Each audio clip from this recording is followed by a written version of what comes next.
My name is Maya Bennett. I'm 34 years old, and at 9:12 on Thanksgiving morning, my mother texted, "Thanksgiving is canceled. The lake house has no power. Everyone stay home." I believed her. I even answered, "Do you need anything?" She asked me to bring an insulated bag with ice packs and 2 refrigerated pies to my sister's lake house so the food would not spoil before the utility crew arrived. The roads outside Nashville were clear, so that evening I drove over to help. Every light in the lake house was on. My parents' SUV was parked beside my sister's car. My aunt's sedan, my cousin's truck, and 6 other familiar vehicles filled the driveway.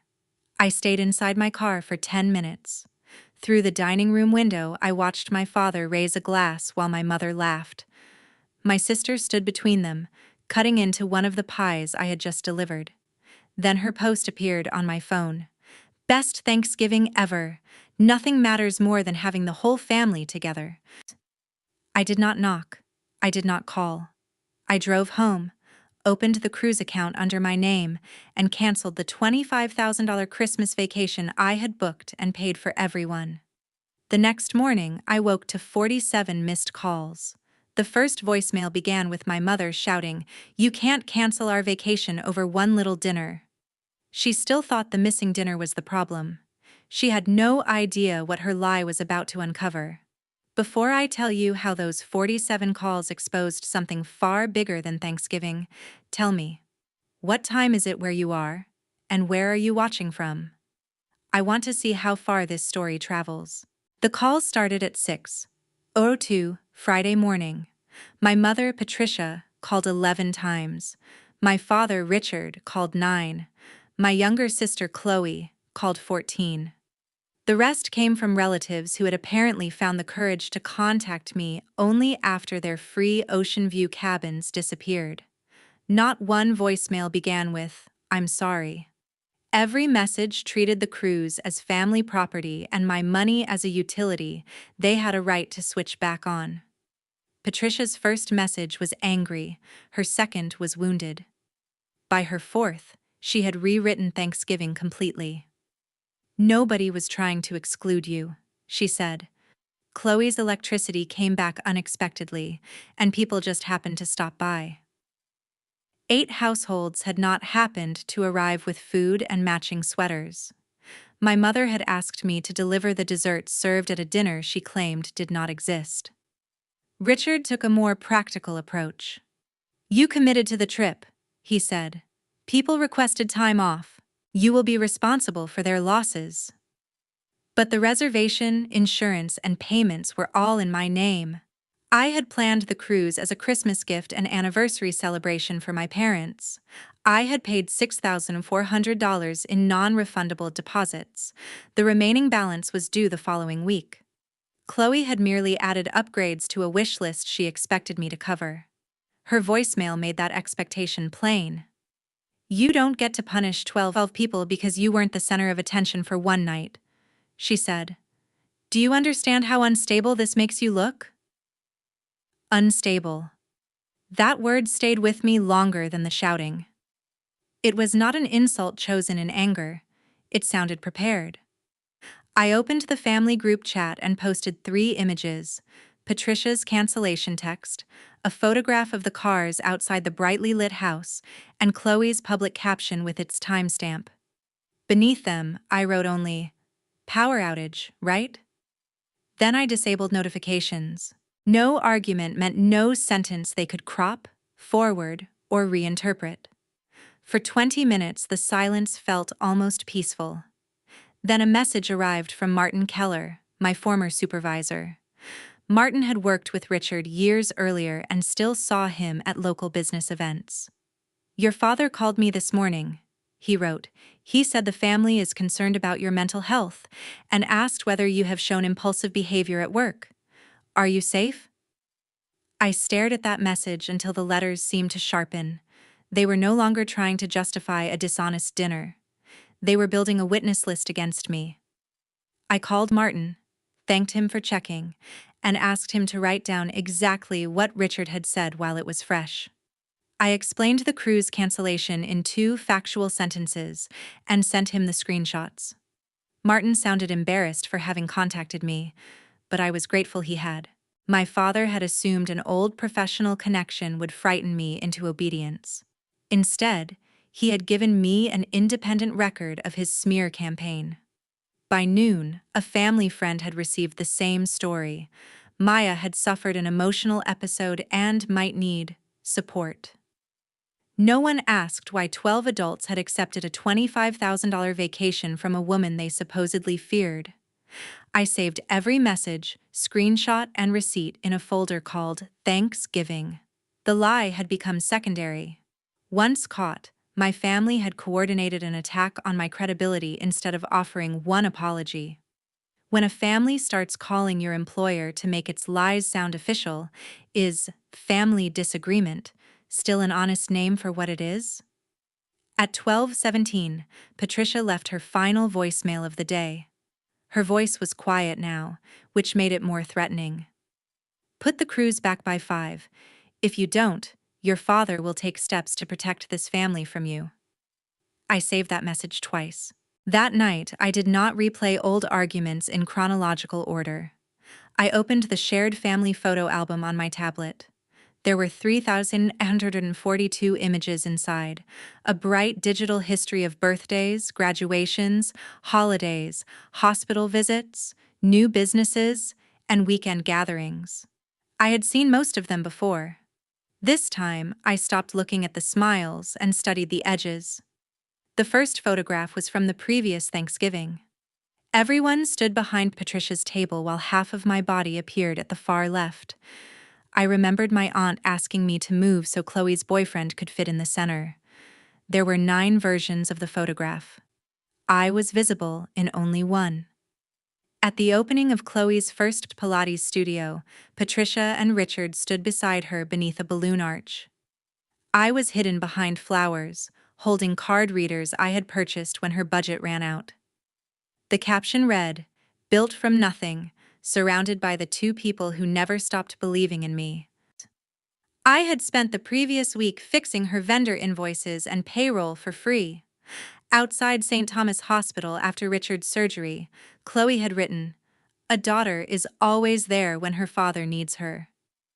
She arrived 40 minutes before discharge. I had used 16 vacation days managing his medication, insurance, transportation, and meals. I was absent from the picture because I was inside signing the discharge forms. Their timestamp preceded Chloe's tribute by 23 minutes. I had explained each image separately. The crop was accidental. The caption was careless. Chloe was naturally more expressive. Together, the photographs formed a record more honest than any conversation. I was useful before the camera appeared, and inconvenient once it did. Then I returned to the newest Thanksgiving pictures. The insulated bag I had delivered sat open near the kitchen island. One of my pies was centered on a glass stand. In a second photo, Patricia was serving it while Chloe leaned against the counter, smiling. They had not merely held dinner without me. They had sent me to supply it under the cover of an emergency. My first instinct was shame.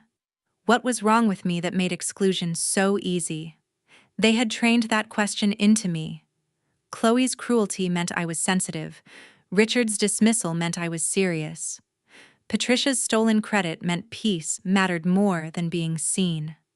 But the album gave their favorite accusation nowhere to hide. A difficult woman could misremember a conversation.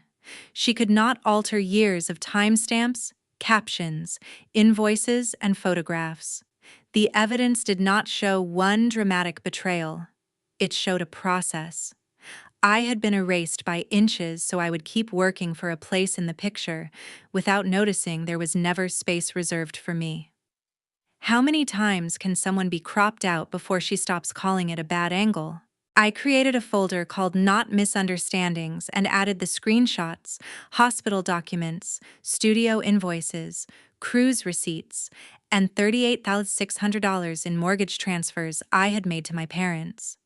At 1:30, I reached an older photograph of my grandfather and me at a fishing dock. I was 8, missing a front tooth, holding a blue tackle box. He was looking at me instead of the camera. I was not performing a service or trying to earn attention. I was simply there, and someone was glad I existed. The picture had no caption. Its file information said it had been uploaded from an old family archive by an account I did not recognize. I saved a copy and shut down the tablet. By morning, my hurt had changed shape. I no longer wanted an invitation to the next dinner. I wanted a complete accounting of everything I had given to people who insisted I contributed nothing. I thought the answer would be painful but simple. I was wrong. Thanksgiving was only the visible edge of the theft. On Monday, I sent my parents and Chloe a 2-page PDF. Page 1 contained the outage text, the cars, the utility map showing no reported outage, and Chloe's time-stamped post. Page 2 contained the cancellation confirmation. I highlighted primary booker, Maya Bennett, total package value $25,080, non-refundable deposit $6,400. My message contained no accusation. The cruise will not be reinstated. Do not contact my coworkers or professional associates about a private family matter. Future communication must be in writing. Richard replied with a law office letter accusing me of defamation for sharing private images in a private family chat. If I kept arguing about Thanksgiving, they could trap me inside the smallest version of the dispute: one canceled dinner and one vindictive daughter. I forwarded the letter to an estate litigation attorney I had found through my professional network and made an appointment for Thursday. Then I notified my company's human resources director that relatives had contacted a former supervisor with false statements about my mental stability. I did not ask the company to take sides. I provided the timeline, requested that unplanned visitors be denied access, and returned to work. At 2:10 that afternoon, reception called me. "There's a woman here with flowers who says she's your mother. She says this is a wellness emergency." Patricia had chosen an enormous arrangement of white lilies, the kind sent to funerals. She stood in the lobby wearing a cream coat and an expression of brave maternal concern. 2 of my co-workers were already watching from the hallway when I stepped out. "Honey," she said loudly, reaching for me, "everyone understands that you're under terrible stress. We just want to get you help before you damage your career." The performance was elegant. If I raised my voice, I became the unstable woman she had described. If I accepted the embrace, she could tell people we had reconciled. If I went somewhere private with her, there would be no witnesses to what she said next. I stopped several feet away. "You were told not to come here. Please leave." Her smile tightened. "Your father has spoken to people. They are concerned. Canceling a family vacation in the middle of an episode is not normal. Lying about a power outage is not a medical diagnosis." She set the flowers on the reception desk and softened her voice. "Chloe only wanted one peaceful holiday. You make every room feel heavy because you sit there judging everyone. We thought giving you a quiet day would be kinder." There it was. Exclusion recast as care. Humiliation delivered as treatment. I asked security to escort her out. She resisted just long enough to tell the receptionist, "Please call me if Maya behaves strangely." Then the glass doors closed behind her. I saved the security incident number and asked HR to retain the footage. Reception donated the flowers to an assisted living center, where at least the performance became useful. Chloe circulated a spreadsheet listing Maya's cancellation damages, including imagined airfare fees, an unpurchased spa package, and $2,000 for emotional distress. A cousin forwarded it to me. Then Chloe called the cruise company, claimed to be my co-organizer, and tried to restore the booking with my payment method. I declined authorization and requested a written record. The pressure no longer frightened me. It became data. That evening, a voicemail arrived from a number I did not recognize. The speaker introduced himself as Derek Hale, my late grandfather's former accountant. "Your father called me today," he said. He asked me to write a letter suggesting you have a history of irresponsible financial decisions. I refused. Maya, he would not be asking for that letter unless he was afraid you might examine old records. There are documents bearing your signature that I now believe you have never seen. We need to meet. I called him back within a minute. Derek asked me to come to his office because the records were too extensive to carry and too sensitive to email. Before we ended the call, he asked one question. When you turned 25, did Richard transfer control of your grandfather's trust to you? I had never heard of a trust. The silence on Derek's end told me my answer had confirmed his worst suspicion. Derek verified my identification, connected an encrypted archive drive, and opened a folder labeled Bennett Family Trust, Beneficiary MB. My initials appeared on hundreds of pages. My grandfather had created the trust when I was 16 for my education, first home, and long-term security. It held investments and my interest in 2 rental properties. Richard was trustee until I turned 25, when he was required to provide a final accounting and transfer control. Before the diversions, it was worth more than $300,000. I prepared the annual statements until 7 years ago, Derek explained. When you reached 25, I mailed the distribution documents to your address of record. The address was my parents' house, although I had already moved to Nashville. Derek opened a scanned acknowledgement. It stated that I had received a full accounting, accepted the distribution, and released Richard from further responsibility. The signature looked like mine from a distance. Up close, the capital M leaned the wrong way. I did not sign that. That is what I needed to hear from you directly. Years earlier, Derek had questioned unusual transactions. Richard replaced him and sent the release as proof the trust had been settled. Derek kept the archive under my grandfather's instructions, but the release and my silence made him believe I had chosen not to challenge Richard. The frantic call changed that. Richard had not asked Derek to explain the trust. He had asked him to discredit me before I found it. Derek opened the transaction ledger. He displayed each transfer. In the source column, line after line read, Maya Bennett Beneficiary Account.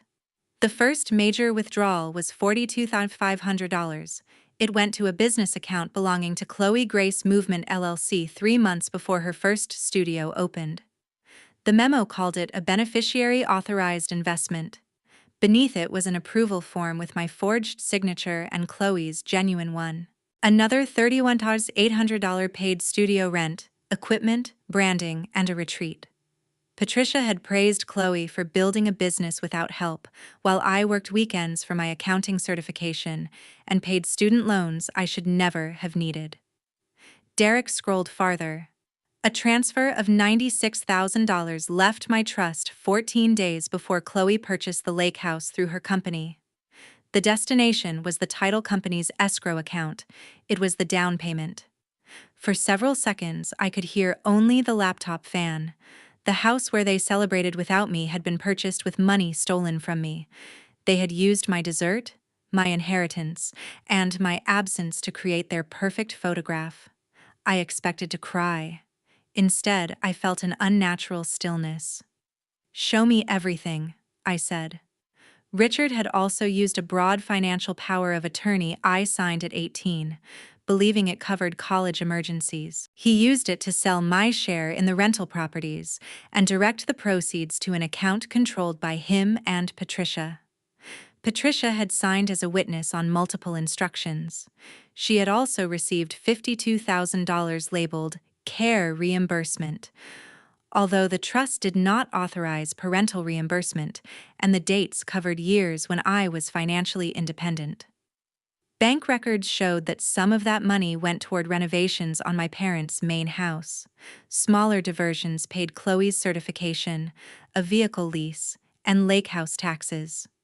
During the same months, Patricia claimed Richard's recovery had strained their finances, and I sent mortgage help from my salary while they took money intended for my future. By noon, the traced principal totaled $312,180. That did not include lost investment growth, interest, proceeds from the property sales, or legal fees. Shame returned. I built corporate controls and taught accountants to question incomplete records. Yet I had never audited my family because trust was the one account I thought should not require receipts. Derek seemed to read my expression. Competence does not protect anyone from people they were trained to trust, he said. They did not fool you because you are careless. They built the deception before you were old enough to know you needed to verify it. I did not hand Derek control of what happened next. I copied the files under a signed transfer log, preserved the metadata, and built my own tracing schedule. By evening, I could follow the money from the trust to studio equipment, my parents' renovated kitchen, and the lake house table visible in Chloe's post. Chloe's filings showed she was not an innocent recipient. She had signed false approvals and classified the transfers as capital contributions from me, making the studio appear better funded when she applied for financing. The next morning, I met Sarah Nguyen, the estate litigation attorney I had contacted after Richard's threat letter. She reviewed my ledger, Derek's archive, the forged release, the power of attorney, and the attempted cruise account change. This is breach of trust, fraudulent use of authority, conversion, and potentially forgery and tax fraud, she said. They cannot run out the clock while actively hiding the account. Sarah prepared an emergency civil request to protect the properties. My forensic package went to the State Financial Crimes Unit. A preservation notice required my family to retain messages, bank records, devices, and business files. Destroying anything would create a new problem, not erase the old one. I also required a correction of the false claims sent to my professional contacts. I wanted the reputational attack stopped as deliberately as it had begun. Sarah drafted a civil demand giving them 72 hours to agree to preserve the disputed assets, surrender control of the trust-related accounts, retract the false statements, and enter supervised restitution negotiations. The demand did not offer silence in exchange for money. The criminal referral had already been submitted and would proceed independently. Their choice was narrower. Cooperate with the recovery or force us to ask a court to freeze everything. I wanted a clean record, not revenge built on an indefensible threat. They made truth sound emotional and exploitation familial. I would answer with documents. On Saturday morning, I arranged 3 identical binders on my dining table. Each began with the Thanksgiving outage text. Behind it came the cruise records, the smear campaign, the trust instrument, the forged release, the transfers, and the preservation notice. Thanksgiving had taught me something useful. My family was most honest in the first seconds after realizing a lie had failed. I invited them to sit down and gave each of them a binder. Patricia entered with her practiced maternal sorrow. Richard carried a leather case and the confidence of a man who thought a lawyer's number made him untouchable.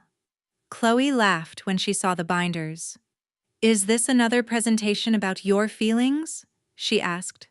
"No," I said. "It is an accounting." Richard ignored my request to read in order. His face changed at the trust document. Patricia stopped at her witness signature. Chloe gripped the lake house transfer until the paper bent. For the first time since Thanksgiving, none of them told me I was overreacting. Richard recovered first. "These are old family transactions. Your grandfather trusted me to use discretion." "Page 14, I said. "Section 6 prohibits distributions to anyone other than me." Page 32 is the release you submitted with a forged signature. Page 51 traces $96,000 from my beneficiary account to Chloe's closing escrow. Chloe pushed the binder away. "Mom and Dad told me it was an early inheritance." "Then why did you sign an approval identifying me as the investor?" "I sign hundreds of business forms." "You signed 6 of these, over 4 years." Her frightened confusion disappeared. "What can you actually do?" she said. "Who will believe a single woman with no husband or children who has spent her life jealous of her sister? A week earlier, I might have defended my life. Now I looked at her signature. The bank already believed the signature verification, I said. The title company believed the wire record. This case does not need anyone's opinion of me. Richard stood so quickly that his chair hit the wall. He grabbed the first pages from his binder and tore them in half. Patricia gasped. Chloe stared at him. I waited until the pieces fell onto my rug. Those are copies. The complete file was delivered to my attorney and a state financial crimes investigator yesterday morning. His anger vanished. He was suddenly an aging man staring at evidence he no longer controlled. Patricia began to cry. Maya, please. We made decisions for the family. Chloe needed a start. You were always capable. You had a stable career. She needed more help. So you stole from the child you believed could survive it. We were going to replace the money. With what? She looked at Richard. He looked at the floor. I turned to Chloe. The lake house, studio capital, and property costs came from my trust. You built your image of independence with my name as the hidden funding source. She stood and pointed at me. You paid for things because that is how you keep control. The cruise, their mortgage, everything. You use money, so people have to include you. They had taken what I offered and what I never knew existed, then described my generosity as a defect. They resented the possibility that their source of comfort might develop boundaries. I slid over the civil demand. You have 72 hours to preserve the assets, surrender the records, stop contacting my workplace, and begin supervised restitution discussions. The criminal review is already outside my control. Richard read the first page. This is blackmail. No, the report is already filed. Sarah's contact information is on the final page. Patricia reached across the table, but I moved my hand away. What will people say? She whispered. It was the only consequence she could imagine. They will read the records, I said. They left the torn pages on my floor. Patricia lingered as if waiting for the old Maya to rescue everyone from discomfort. When I stayed silent, she followed them out. They did not cooperate. At hour 68, Chloe tried to transfer the lake house to a new LLC. At hour 70, Richard moved money out of state. At hour 71, Patricia told relatives I had fabricated the trust. At hour 72, Sarah filed the emergency civil petition with the supporting records. The court blocked the lake house transfer, restricted the studio accounts, and prohibited selling or refinancing my parents' home. It also ordered preservation of electronic records. That should have ended their efforts. Instead, it made them desperate. Chloe produced backdated invoices claiming I had invested voluntarily, but metadata showed they were created after the preservation notice. Richard reclassified withdrawals as childhood expense reimbursements. Patricia deleted emails that remained on synced servers. Their attempted defense gave the investigator evidence of coordination and concealment. 3 weeks later, my family asked a judge to release the accounts. Their attorney called the transfers informal arrangements. Sarah displayed the trust restriction, forged release, escrow wire, and false invoice timestamps. Derek authenticated the records. I authenticated my ledger. The judge continued the freeze, appointed a receiver, and referred the invoices for investigation. Chloe went pale when the receiver gained access to her business records. Patricia lost her charity position. Chloe's studio partners suspended their work. Martin documented Richard's smear attempt, and my company permanently restricted all three from visiting. The criminal charges arrived 4 months later, after subpoenas confirmed the full trail. Richard was charged with felony theft, breach of fiduciary duty, forgery, and attempted concealment of assets. Patricia was charged with conspiracy, falsifying records, and receiving misappropriated funds.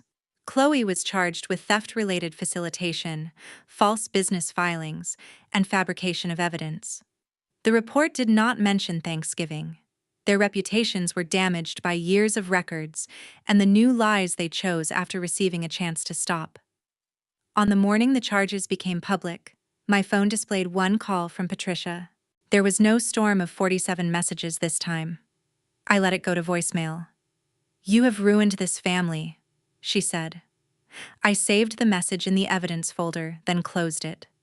For the first time, her version of events no longer required my response. 14 months later, I lived in Denver, where I had accepted a promotion leading a financial controls team.